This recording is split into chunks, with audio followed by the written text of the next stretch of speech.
This is Talk Local to Me from the Central Virginia Business Coalition. Local stories, local business, local impact.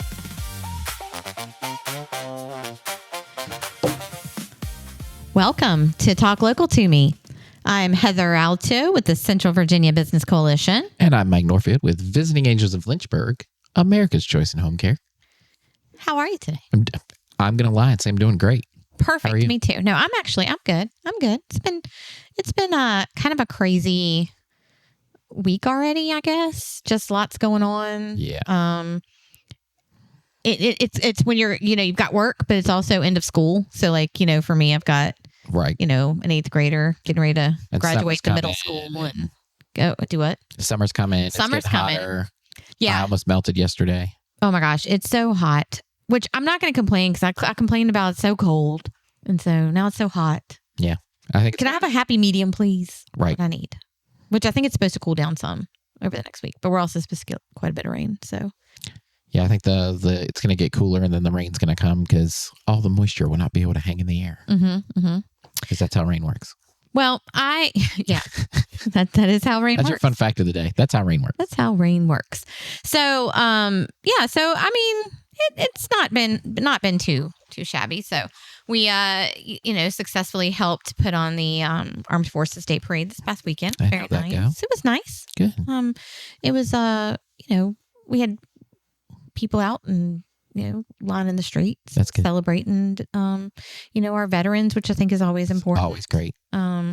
It was really good to see our town, the town of Bedford, doing something like that. Nobody, none of the surrounding areas are doing that. So right. It was really great to see the town supportive and the people that came out to, cheer them on. It was great. So we have some upcoming networking stuff this week. We've got a coffee talk tomorrow in Alta Vista. So we'll be at the Spark Innovation Center there, networking, and another one Friday in Appomattox at the Appomattox Inn and Suites. I will not be at that one. However, my fabulous delegate, Terry Heiligenstadt, is going to the fabulous Terry run it. Yeah. So my daughter has 8th grade graduation. There's things you miss in life, and that's not one of them. Also, I have 8th grade graduation for me. So I got to celebrate because she's dealt with middle school. I dealt with middle school, so I'm graduating. I'm hoping they give me a certificate. They might. Heather passed the 8th grade. No, I'm just kidding. But it's one of those things, I need to be there. She said, Mom, I'm probably not getting anything but a participation certificate. That's fine. About to give my. That's all I need to see. Yep, about to get my participation trophy. Yeah, Here I go. Just need to see that you are going to high school, which is kind of crazy to me that she's going to be a freshman next year. Right. And yeah, so there's that. But so I know we have a guest that will be joining us for the second half of the show. We're going to be talking with Melissa with Shineforth, formerly United Methodist Family Services, and one of their foster parents that'll be coming in. That'd be cool. First experience. Yeah, so we're going to be chatting with them. But the first half of the show, we had a guest that ended up not being able to make it. And, we kind of chatting about summer. I wanted to, we're kicking off those summer months. And when that happens, a lot of times you'll see small businesses will falter a little bit because people are thinking more about vacations and trips where it's hot and you just don't even get out of your house or things like that. It's so easy to just order things while you're at home. Yeah. So I kind of thought maybe we would chat a little bit about, how people can support small businesses during the summer, because they do have that summer slump, and we want to make sure that, people are still going out and supporting local, supporting small business, and getting. So what's the best way for someone to support a local business during the summer? Well, there's a lot of ways you can support a local business during the summer. So first of all, get up and go shop. Right. So get out of your house, and walk into a local business and support them through. Or it's summertime. So for example, we've got our outdoor companies, you've got R&R Pool Care. You've got OD, or the best way to enjoy your yard all summer is to have OD or keep all the pests out. Right. Yeah. So, look into that. So, Well, yeah, absolutely. Your landscaping companies, Right. your HVAC companies. So when your air condition especially quit today. working, yeah, there's lots of local businesses on the service side that you can definitely utilize and support throughout the summer. Because a lot of them, the summertime is what keeps them going through the winter months, right? Because you're not out there planting flowers in the winter, Right. things like that. So you want, a lot of them rely on their summer business to keep them running year round. Then you also, of course, you have your retail and your restaurants. So, you want to go out and you want to support. One thing that I have found during the summer, a great way to support is looking forward to the holidays. And I know that sounds crazy, right? Right. Like Sounds start buying super gift cards, crazy. shopping for Christmas. Absolutely. Get in there, start supporting, shop local, get your gift cards. You can go in and start purchasing things. I'm one of those people that I buy things throughout the year. And then, of course, I hide it in my closet and then I can't find it at Christmas. And so then I have to go buy more things. But at least I'm supporting stuff throughout the year, right? So, yeah, go ahead. A lot of times businesses are having those summer sales. Right. What are they clearancing, though? They're clearancing winter items that are going to come back in the winter months, right? Exactly. So that's a great way to go out and support your small local businesses during the summertime as well. You're also looking at doing things like dining. A lot of times just getting out for the summer. I know for me, I think I actually eat out more during the summer than I do during the winter months because Nobody wants to heat the house up with the stove. Yeah, there's that. Also, Right. by the time I get home, I'm exhausted throughout the day. So I'm just like, I don't feel like cooking. Let's go out to eat. Right. I love the restaurants that open up down towards the lake, the ones that have like the outdoor patios, because I think that's always so much fun. Everyone knows I love Drifters. Drifters has opened. Their peanut I've butter burger. already been there, and they just opened up a new restaurant Oh, called did they? Coasters. Okay. Have not been there yet, but I do plan. So you got drifters and coasters. Drifters and Coasters. Something a theme. Yeah. But you've got a lot of businesses that open up their patios. We were just talking last week with Thomas with the 801. They've got their new patio that they're going to, have things. So going They got out. a tiki bar out there. It's pretty cool. Yeah. Dining out, finding ways you can support there. Also, don't forget your nonprofit organizations. A lot of them Right. do a lot more towards the holidays and winter months. How can you support them throughout the summer? Whether it's through donations or just, And we had Love how you Deals can- on a couple of weeks ago, and they were talking about during the month of May, all their donations for their Heartbeat members are being matched, all the new donations. So like a great time to set that up and get it going for the year, right?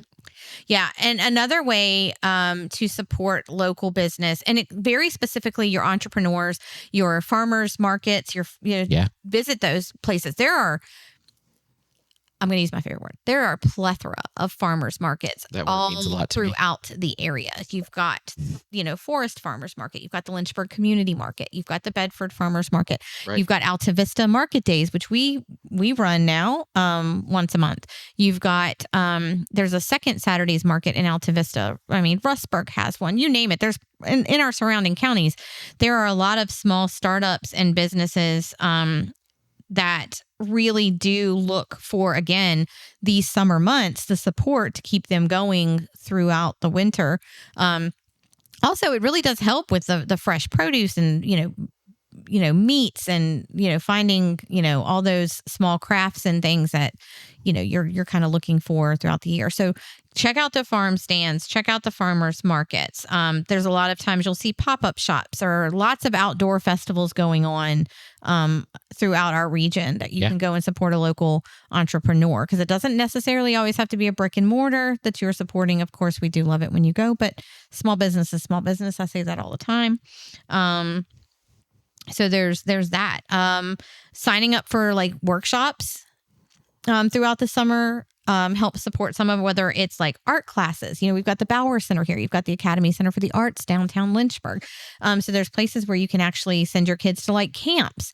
And that helps to support these growing art places in our area. So that's always another big one that you can do during the summer. I always hate to see businesses, and I get a lot of it, with the Central Virginia Business Coalition, I get a lot of members that say, hey, summers are really hard for us.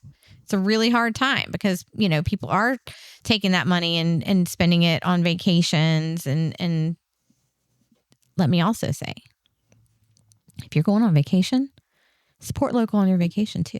Right. I always try and find a local. Some of the best places I've found on vacation have been like small local like cafes or local like little, you just walk in and you're like, oh, this looks cute.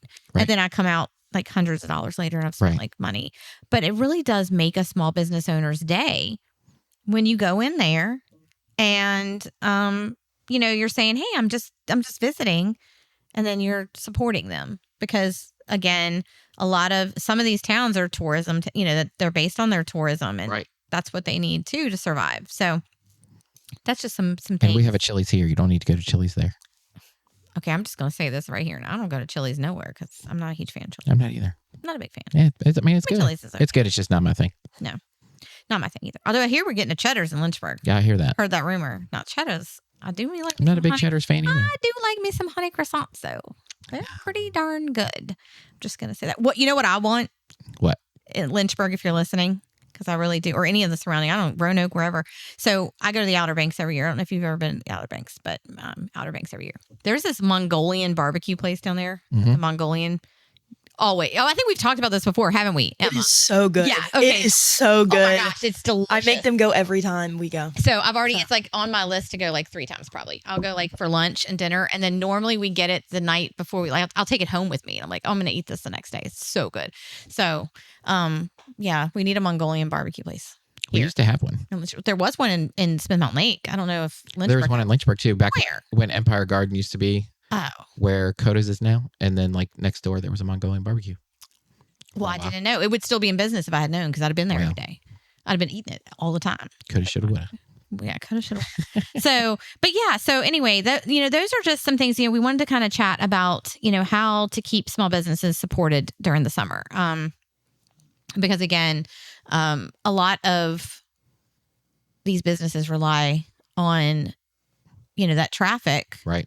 And you're going to see dips and you see that all the time, but it's more often you see it during the summer because, hit September, people are like, okay, we're getting ready to kick off all these holidays. You got Halloween, you got Thanksgiving, you got Christmas, and people are putting their dollars back into some things. But, a lot of times you don't see so much during the summer. So how does that work for like a business like yours, like with Visiting Angels? Do you see much change with summer versus we are seasonal, but it's not necessarily by the seasons, right? So it's so like Memorial Day is next Monday, right? Am I off that day? Yeah. We'll have a lot of families that'll come in and spend time with their family and realize like mom and dad need a little bit of assistance, and so our phone will ring off the hook next week. So it's kind of after holidays where family might come in and things like that we kind of see an uptick, and then also when the weather changes, we tend like going from winter to like in the spring and fall, we'll typically get more calls because the mom or dad will call and say like, oh, my heat and air isn't working as well. And they realize that like they're not keeping up with things, don't know how to change the thermostat, like things like that. Because as dementia creeps in and you forget some things and stuff like that. So there's typically some things. So it kind of ebbs and flows for us as well. And I don't know all the reasons that it does, because if I did, I would be better than most people in home care, because it just kind of it just seems to come in waves. So. But it's been especially busy for us for the last 2 months, like the phone calls we've taken and things like that. So I'm not sure what the driving force of that is, but yeah. Well, that's what I know. Like during the summer for us, we do see a small dip in like memberships and stuff. In the J months. Yeah, in those June, July, I mean even a little into August, but just because I think businesses, well, one, I think they're concerned with income, right? So like, are you going to go join an organization if you're worried about how you're going to get through the summer, going into the winter and things like that. So, so we do see that, what I do wish, we usually do some sort of summer promotion to encourage membership. And that has worked really well in the past. Because a lot of times it's like, well, once you join and you see the benefit, normally then they're like, oh, I should have done this a long time ago. Right. But, we see that too a lot, in the summer months, but I wouldn't say we're necessarily, I guess we're not really seasonal because we're all year round. But. And it depends on what events you have going on as well. There aren't as many events in June, July. And that's true. People typically aren't here. Yeah. So we don't do a July event. A June event. Now, July, we have in the past done like a Christmas in July. So we've had like a vendor fair. This year we're looking at potentially combining our Christmas in July event with our nonprofit community giving fair, which will be really cool if we can get it all together in time, sort of like a back to school kind of kids carnival-ish type thing with nonprofits being able to put out free booths and, show people in the community what they do by also including like kids activities and fun things that encourage families to come out and attend. So we're going to hopefully have Gleaning for the World doing some stuff with that with us. And then, of course, other nonprofits in our area. So that'll be something a little bit new to look out for us. But then, our biggest thing is Centerfest, which happens in September. So we don't have a lot going on in the summer months. So you're right. It does kind of slow down for us as an organization, but that's okay because I need breathing room because I've said this the past, 3 months, February, March, April, we have hosted 6 major events, right? In the last 3 months. So, and I'm not talking about like just some little, here's a networking. I'm not talking about the coffee talk. I'm not talking about, hey, show up and network. If I had those in, we've done like 20 events in the last 3 months. But no, I'm talking about major events. So I'm okay with the little bit of breathing room over the next, next couple months. I may, take some time off. I'm going to the beach, and as most people do, but I think it's important, though, to continue to find ways to be supportive of your local,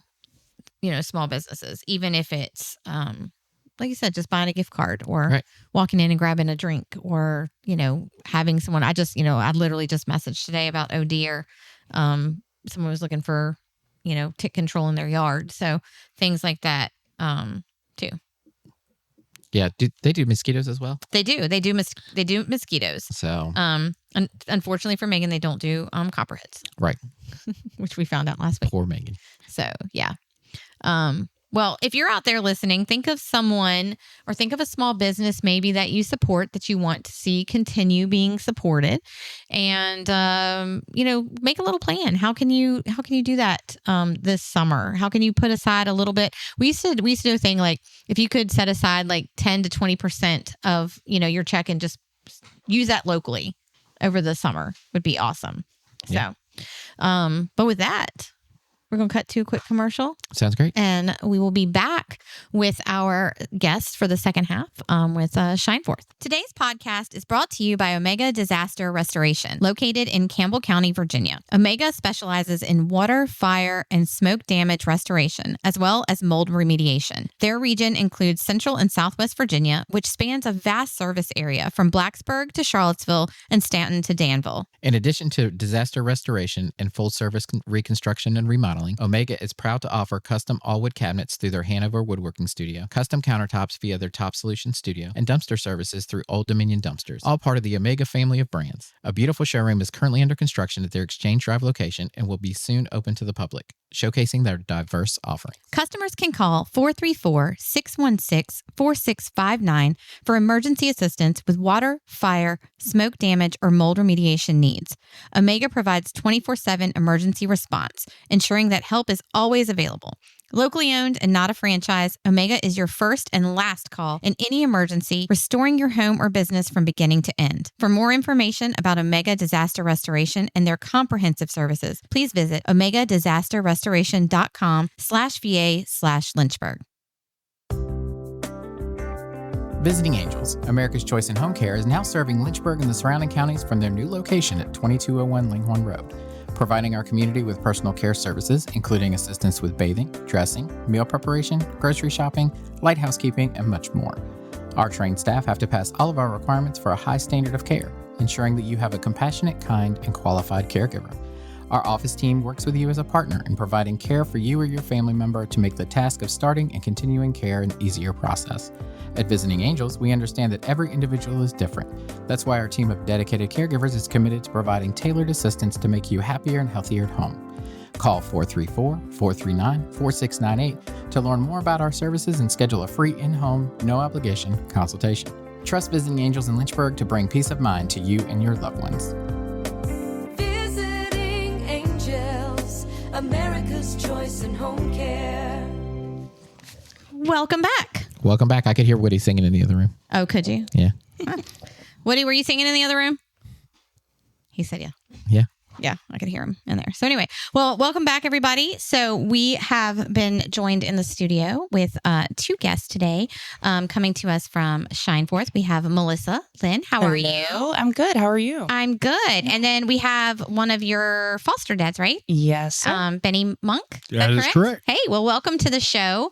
We're so excited to have you both here today to chat a little bit more about Shineforth. And I always love when we're able to kind of chat with our organizations that work in the foster care arena, if you will. I've mentioned before, I don't know if I've mentioned to you, Melissa, but like I used to work many years ago with Bedford Youth and Family Services. So I'm very familiar with like the FAP teams and all the things that all the processes that go along with that, and how important it is for, you know, people who are interested in being a foster parent or supporting, you know, foster kids. It's so important in our community. So, so I'm really glad that y'all are here, and you guys have had a name change, right? Yes, Yeah. we had a rebrand. We celebrated 125 years last year. So we have rebranded. We were formerly known as UMFS. Now we are known as Shineforth. And we changed it because, our roots are in the Methodist Church, and we're entirely grateful for what they started 125 years ago. But now our organization offers over a dozen services for children and families.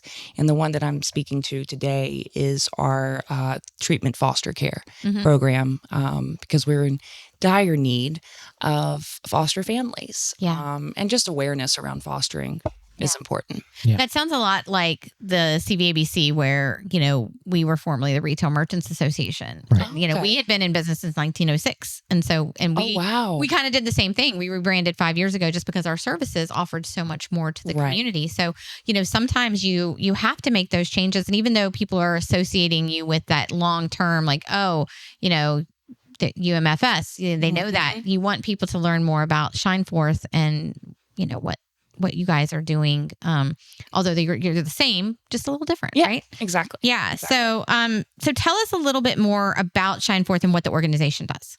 Okay. So Shineforth, like I said, has been around for 125 years. It's started as a orphanage. Now we've expanded into, like I said, a plethora of mental health services that are really catered to the youth and families that have find themselves in circumstances that no one expects and anticipates. And so we also have a residential facility on the Richmond campus. That's where we originally started, but we've expanded to 8 different locales. And we are the Southwest region. And what the Southwest region really focuses on is treatment foster care and other community-based services. You can find us in Lynchburg, South Hill. If you're familiar with South Hill, it's a town with a bunch of cows and very few people. And then Farmville is kind of our central Southwest office. So, Okay. yeah. Very cool. So, like, Say Jinx, then you wouldn't be able to talk anymore, but I want to do this whole show about it. okay. I know the 2 men are so quiet. What kind of personally drew you into this, like to work for Yeah. Shineforth? Great question. I was a former foster parent myself and knew the intense struggles that comes along with that, but also the rewarding nature of that job. And I was at a point where I wasn't able to foster currently, but really felt like it was my responsibility to pour into the families who are stepping up to do this in their season. And first and foremost, children. Children are, I don't want to know a world without kids. Right. And they are we need to invest more in children, just hands down in all, arenas. But children that find themselves in foster care, it's never a fault of their own. Right. And so it's important to really equip and empower the families who are going to step up to the plate like Benny. So just being able to work for them and work with them. And being a foster parent before, like you kind of know the other side of it, right? Right. So there might have been things that weren't like, I don't really want to say anything about this, but this is kind of a hard issue to deal with, right? Well, now having that experience, like you can kind of anticipate that and make it easier for new foster Hopefully. parents. Yeah. And also make them feel like, this is, it requires a village. And they're not, when they come to me with certain issues, I also facilitate a support group each month at our Lynchburg office as well. Just having someone that can hear them and understand where they're going through, it also normalizes for me the struggle that I had as a foster family too. But also it's validating when you have the successes and the wins and you get to share those with each other. So I'm going to kind of ask the same question though to you. Sure. What kind of drew you into, foster care work or being a foster parent? So many things. I've got a soft spot for kids. I don't want to go into the whole story, but when I was losing my father, my goddaughter was being born, and that was my life, and she still is my life. And one of the businesses that I work with through the investment group deals with children, and I guess that was the breaking point for me. We had a sibling group in there, and there was some struggles in there one day without going into what exactly happened. And I'll never forget that night I was talking to the director of that facility and about the incident, and she just broke down and started crying. She's like, all these children need is love. I'm like, I've got that, I've got a career. I work hard every day. I've got love to give. And that's where it took me. Yeah. Took me to Melissa. Oh, that's great. I like that's awesome. So what is one thing people misunderstand the most about foster care?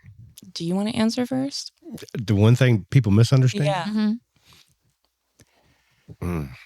Gosh, that's a good question. I'll go while you're thinking about it. Okay. Yeah. I would say, I think there's so many misconceptions out there and so many myths. Like, do I have to own a home, or can I do this when I'm single? And yes, it doesn't matter if you own, rent, whatever. And it doesn't matter if you're single or married. But I think what I hear a lot from people is I couldn't do it because I would fall in love with the kids, and then having to take them back would be heartbreaking. And to them, I'm always like, well, aren't they worth it? Have you ever seen a kid that's not worth that love, those layers, and that grief that comes along with that is just part of being human and really connecting with other humans. And at the end of the day, is it worth it? Right. For the good times. Like, we all have good times and bad times in life. Like, if, is it worth missing an opportunity to have that much joy just for a little bit of heartbreak when you've made a huge impact on that child's life that will last the rest of their life? Right. That's so solid. And I also think about too, like, if you can't guarantee the time that you have with your own biological children. Right. So, but every child deserves that level of servitude and unconditional positive regard. Benny, what's the biggest misconception? I actually, going back to what you were saying, as a single foster parent, I got so many questions in the beginning. Before I got into it, questioning me after I'd started training with Shineforth, et cetera, to get licensed is, you can do this on your own? Absolutely. Absolutely. And they worked very hard to find the right fit, absolutely. I have a career that I work every day, and fortunately I have a pretty flexible career, but as a single foster dad, everybody's like, oh my gosh, you're crazy. Like, no, I'm not. Crazy. Crazy's good. Yeah, that's right. No, 100%. And it's been the most beautiful chapter of my life so far. Yeah. And I don't know. It's taught me so much about who I am too. People, the misconception on the single foster parent side, but not just single foster parent, the single foster dad. it's been absolutely amazing. And it's funny to hear those same people that are questioning me, like, what are you thinking? Mm-hmm. It's second nature now. Like, I absolutely love it. And this kid is a huge part of my heart. Like I could, a few months into it, I can't imagine not having this kid around now, Right. Mm-hmm. And so you've obviously fulfilled their life a little bit more and given them a little more stability, things like that. Absolutely. But it seems like it's also done the same for you, almost like 100%. So I always like to say 100%. that, like, you can never give back too much, because it'll always, like, you can't really give back that much, because it's going to backfire. If you're doing something nice for somebody else, it's always going to backfire on you, and you're going to get a bigger blessing and things like that out of it, because it's gonna bring you joy too, right? Yes, So absolutely. it's not a one-sided thing where you're just giving. Well, right. And I've always been a firm believer, when you give in life, you don't give to receive. Right. Yeah. But I have received the biggest blessing there is. It's unbelievable to me. Yeah. Like I said, I can't imagine life without my little fella. Right. Yeah. Right. So it just it just adds so much to your life, but also his, and like we just talked about, like that the time that he's spent with you and which you've poured into him is going to stay with him for the rest of his life. And me. Right. And mine. Yeah. Right. And mine, more importantly, and mine. You know what I'm saying? Yeah.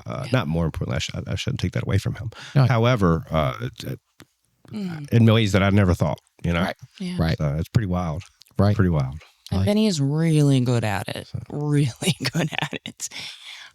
Especially, you taking or being open to the age group that you are. Because the biggest need in foster care across the country is for, youth and teens. Right. Right. And a lot of people are very hesitant, with that age group.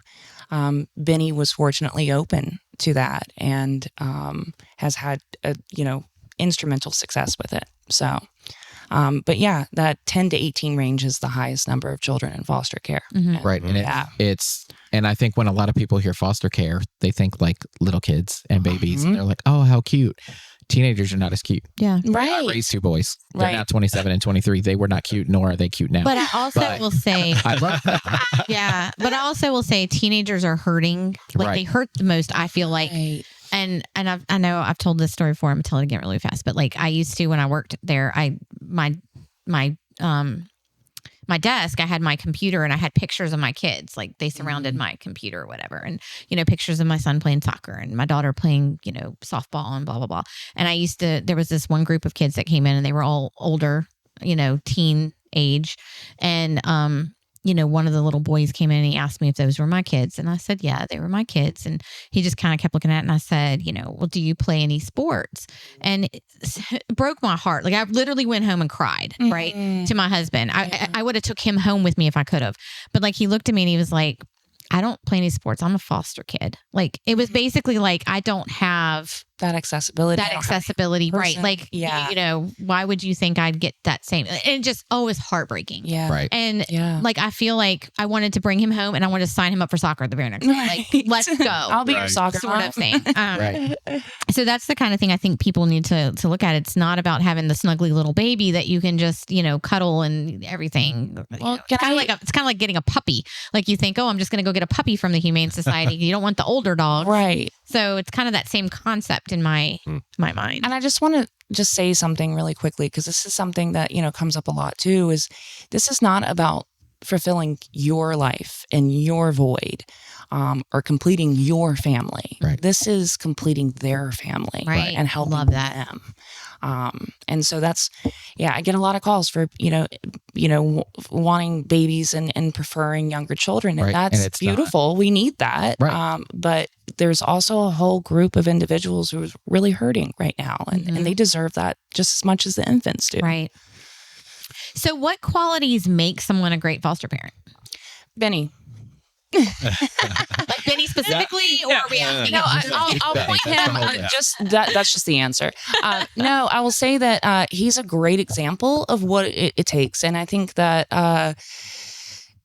the space, the emotional space, is huge, obviously, and the ability to be flexible and grow with the child is huge. if you're a rigid thinker, it's going to be a little bit It's gonna be harder. It's going to be harder for you, right?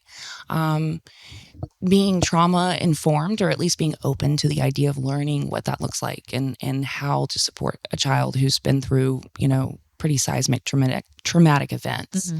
And being a team player, you when you're with Shineforth, it's your choice whether or not you want to participate in support groups and all that. But I will just say that the benefit alone of being around a village, They make it easier. a lot easier.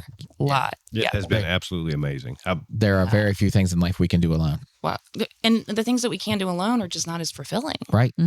So Benny, what would you say though? Like if you had to pick one of the qualities that you feel like is really important in this role? Beyond my success is seeing the success of others. I told you on our very first interview back last November that I've always been a coach in business. I've always pushed and pushed and pushed, and I think putting yourself aside and focusing on that child and their success. And building that child's confidence and whatever it takes for their success. Everybody's definition of success is different. Mm-hmm. Some people it's money, some people it's happiness. Mine just happens to be happiness, and pushing that child to see what happiness is, and personally, But just being able to push, period, is what it takes, and cheerlead, 100%, and answer their hard questions and thoughtfully. And I don't know, it takes a lot, but I think the structure, period, giving them what they need, and finding what they need when you first meet them. Okay. Awesome. Well, so what are some of the biggest fears or hesitations you hear from potential foster parents, like people who are kind of they want to jump in, but they're nervous, they have questions or they're hesitant? I think that, and I said this earlier, but the biggest thing that I hear and the fear is the fear of, it being a hard experience for them. The fear of loving so strongly, becoming attached. And then, having to, because you don't have any control. I mean, even Shineforth doesn't really have a control whether a child stays in foster care, or goes home. That's the court's control. So, that is the hardest thing, I think, for family. And that's valid. Of course, we're built to kind of protect ourselves, but we're also built to connect. And that nothing that's worth doing doesn't come with a cost, Wait, you got a smirk over there. I 100% agree. I knew what you were going to say. The first word you said, I'm like, yep. So yeah. And, the doing the things that are hard, right? All the things that I've had to do in my life that are hard, not all of them have been great, right? To go through, but I would not be who I am without going through those things. And so many things out there that were seemed impossible, totally worth it. Right. So for example, Visiting Angels, in a couple of weeks, I'll celebrate 10 years with Visiting Angels. Wow. When we opened, June 6th, when I started working, I was like, I don't know if this is going to work or not. Right. And I probably did that, every day for the first 9 years and 11 months. No, but the, there are moments where it's like, oh, this is really hard. I don't know if I can do this, but here we are 10 years later and we have a great reputation and we're still going and we're not going anywhere. And thank you for not giving up. Yeah. Cause it's there have been days. Yeah. Right. And they come and go, but being able to look back and be like, I did that. Yeah. Right. It's the same thing with relationship. And for these foster kids, like you said, they're worth investing in. It may be hard, especially teenagers. You've got probably one of the hardest groups to work with, because teenagers in general, and sometimes adults, are just hard to deal with. But being able to invest the time in them, it's just invaluable. Yeah. Nothing easy is as worth it as all the hardships you go through to see a final success. It's just, I don't know. Yeah. And just watching my little fella It's Yeah. just, Easy. it's so amazing to me. Yeah. Easy doesn't make you grow, and it doesn't make you a better person. 100%. Yes. 100%. Yes. And a lot of people want the easy way. Right. Right. Right. But yeah. the easy way is never as satisfying. And with these children, they don't need easy. They need somebody that's going to be in their corner. Right. And Go through the storms. you're exactly right. And if I can do that, then why not? I mean, sure, me and this child have bonded like crazy, but you know what? Reunification, that's his goal. And if it happens, then I'm super excited for this young man. Right. And I gave him everything that I have. Yeah. Right. And sometimes you'll find kids in this situation, though, they push you because they want to see if you actually care. It's not so much that they're, Yeah. not a good child, or they have. No. It's really that they just want to see that you're going to be invested and that you do care because they've already gone through so much. And it's easy for someone to say, okay, here's a bed, here's somewhere you can sleep, and I'm going to feed you.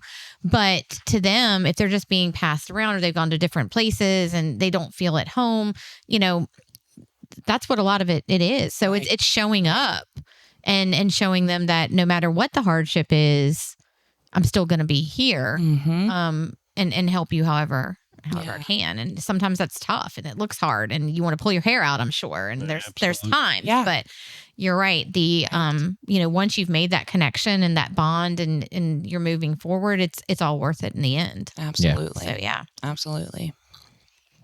So tell us a little bit about how Shineforth provides support to the foster parents or the families once they have a child in care. Yeah. So sorry, I had to clear my throat. I didn't want to do that in the microphone. We, outside of the support groups that I talked about that are once a month, we have an amazing staff of caseworkers. And instead of traditional foster care where, caseloads are extremely lengthy, we have a cutoff at 8 kids per caseworker. So you're getting that quality care and support that you need. So they have their one worker that is responsible for helping them be a liaison between their home and the rest of the world that is, invested in that child's future as well.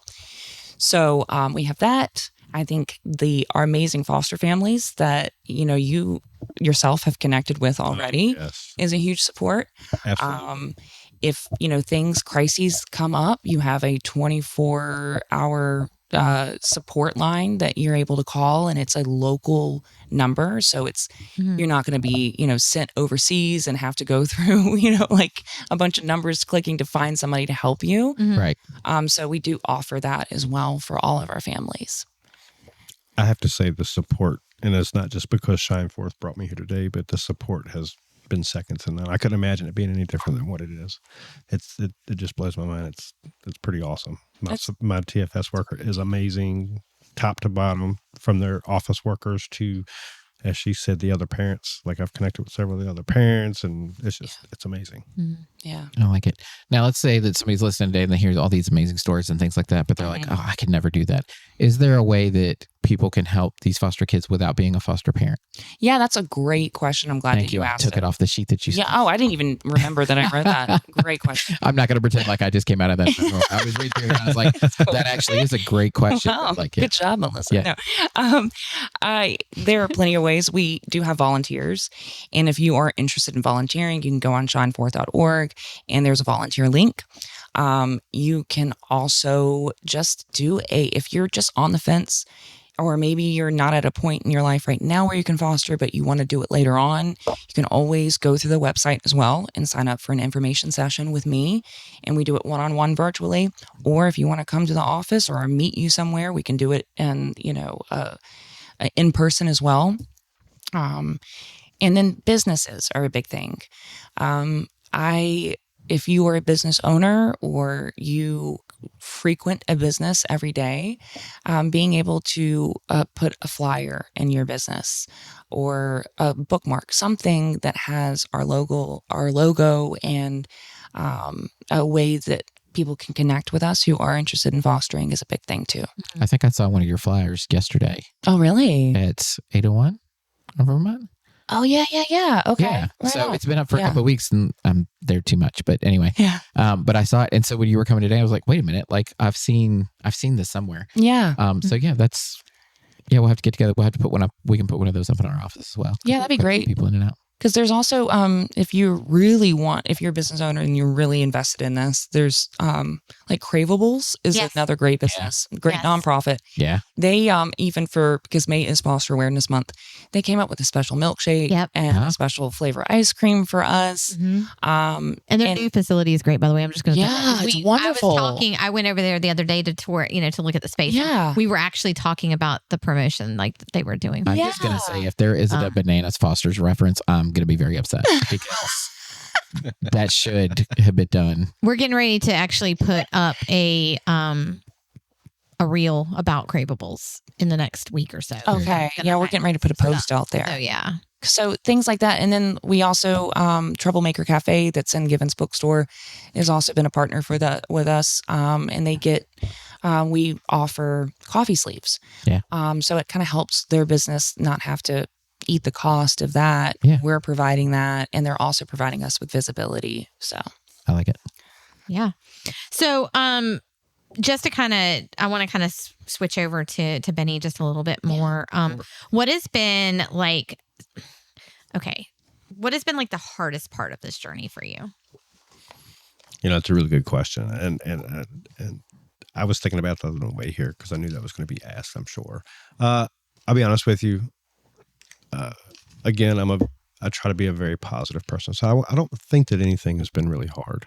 The hardest part per se is am I going to be good enough for this child? mm-hmm. That has probably been the hardest thing. Now I know in my heart, yes. I went into this telling Melissa, I know that whatever child comes in my home, I have to conform to what that child's been through, because he has already been through more in life than most adults can handle, much less a 14-year-old. So now I need to learn him. So if you want to call that hard, that's probably the hardest part. But it's not. It's been a pleasure more than it's been hard. Right. I guess having the right attitude, for it. Yeah. So. Yeah. Yeah. Well, then I guess the flip side of that question is, and you've kind of touched on it a lot, is just what's been the most rewarding part. I mean, and you've been kind of talking about it, but if there's anything you can pinpoint as the most rewarding piece to being a foster parent, what would that be? Everything. But what's been your most rewarding moment? That's a good one. I think I've told you this story. It was, he came to me on a Friday afternoon, just opening the door and seeing him there was great. But he had a court date the following week, and he had told me, I took him out to eat, and we went grocery shopping, let him go grocery shopping that Friday evening, and we were talking about his court date coming up, and he said he wanted to look like a business person. So I took him to a department store at the mall. And things that we take for granted every day. Right. But I took him to a department store at the mall to buy him some business clothes. And he looked over and he said, "Is that an escalator?"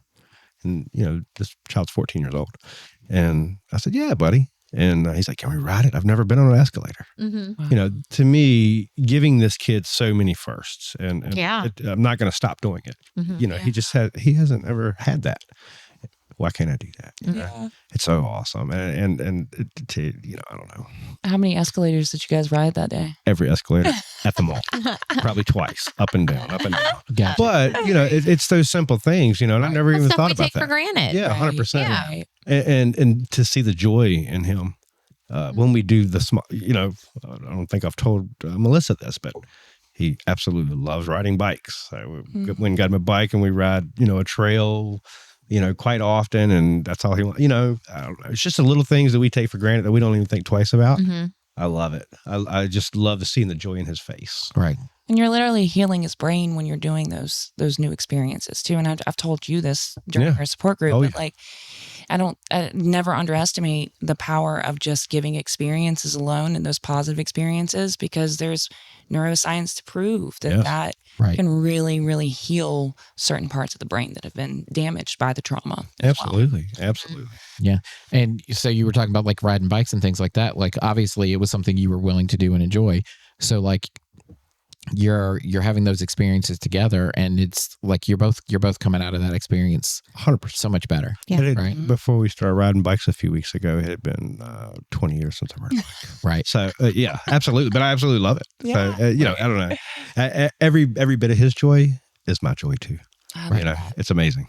Joy is the easiest thing to share. Yes. Right. Yes. And You can copyright that. It's fine. Love seeing it on his face. So yeah, no, it's fantastic. Yeah, the having a positive experience, just like it's great. Mhm. I love it.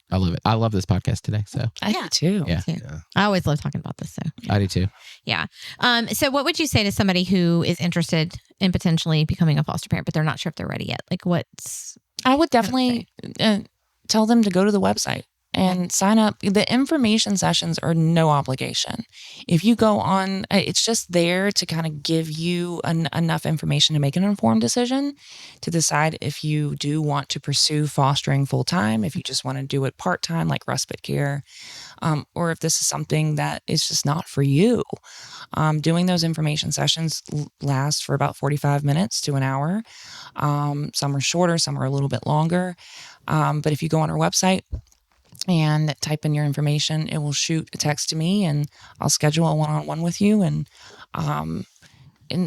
just go from there. And then if you decide that you want to continue, then the training process starts. And I'm the trainer as well. So we'll be in it together for a while.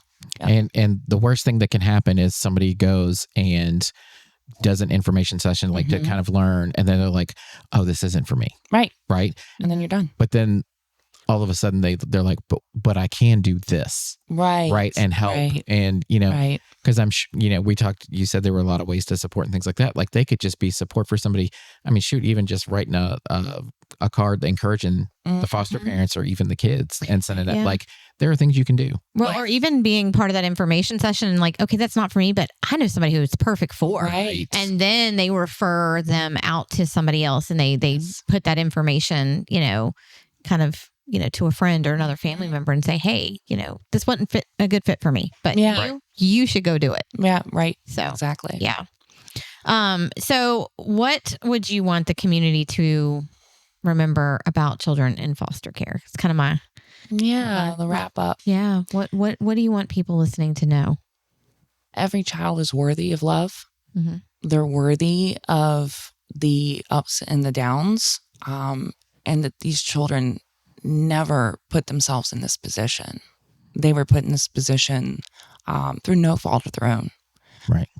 These are not bad kids. These are kids that have experienced some really tough, troubling, devastating hardships. And they come from all sorts of different backgrounds. Right. I know a lot of people think of like homelessness and things like that. And they're like, oh, well, that couldn't happen to me. Like most of America is 2 paychecks away from being 1,000%. right? So Yeah. like there all sorts of different backgrounds and things. Kids end up in foster care because there's all sorts of things that happen. Like it's not just one subset of people. Right. And it's our job as a community to help Right. them. It's Amen. all of our jobs. Yep. So, yeah. All right. So we ask every podcast guest 2 questions. Dun, Right dun, dun. I'm not going to ask you because I don't want to put you on the spot, but I'm going to put you on the spot. How long has Shineforth been a member of the CVABC? For 2 years. Okay. Yep. Yes. Yes. And- Back when they were UMFS as well. Yeah, Like, we were. so, Yeah. I almost said that, and I was like, no, I'm just going to say Shineforth. Like we're branding now, so we're just going to say Shineforth. Right. Good job. Shineforth. Yes. What is the greatest benefit of Shineforth being part of the Central Virginia Business Coalition? That's a great question. And I think that you guys are invaluable to us. It's great for, like I said, that visibility factor is a huge thing, but the support that you guys give us. I'm going to speak from a personal experience. I was very daunted by this, the layer of my job that is recruitment and reaching out Right. to businesses. And I didn't know what to do. And the amount of support and helping hands that you guys collectively have provided Mhm. has really been empowering. So that empowerment is what I feel like you guys are best at giving. Yeah. Yeah.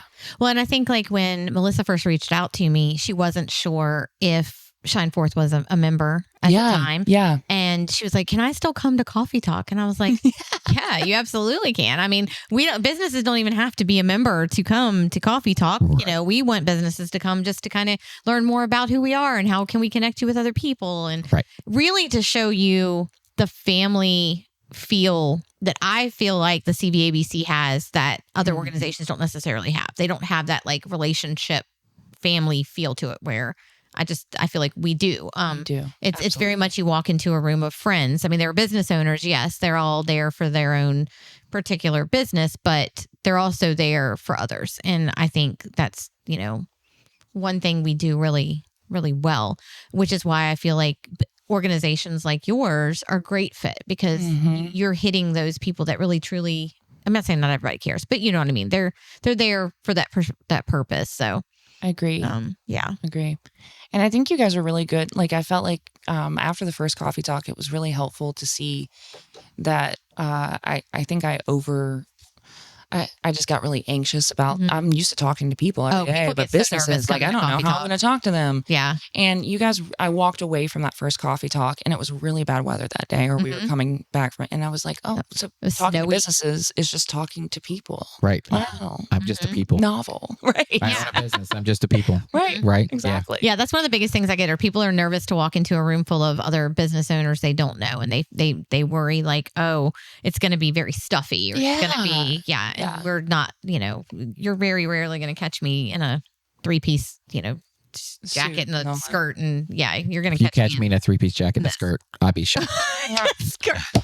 I don't even own a 3-piece jacket and a skirt. I'm just saying. You know what I'm talking about. Yes. No, but I'd like to think like you're not going to see me super formal dress up things like that. Like very rarely. I saw the weather today and looked and was like, I have no in-person meetings and I'm out of the office for most of the day. I'm wearing shorts today because I melted yesterday. I know. I melted like butter yesterday. I got flip-flops on. What you talking about?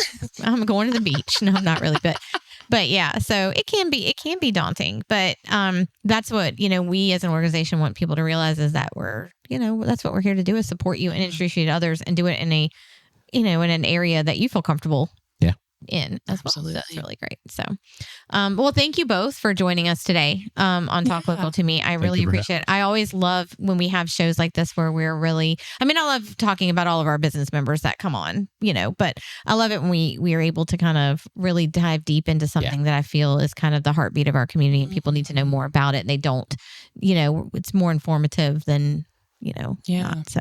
Well, thank you for the opportunity to speak. And like I said, May is Foster Awareness Month. So this just helps more people know and understand the need. So, Now go out and shine forth. And shine forth.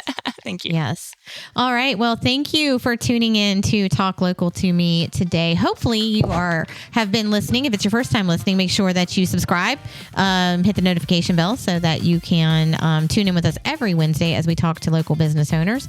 And if you are interested in finding out more about Shineforth and the information they have, you can find that on our website, which is cvabc.org. Have a great week. Stay safe and stay cool.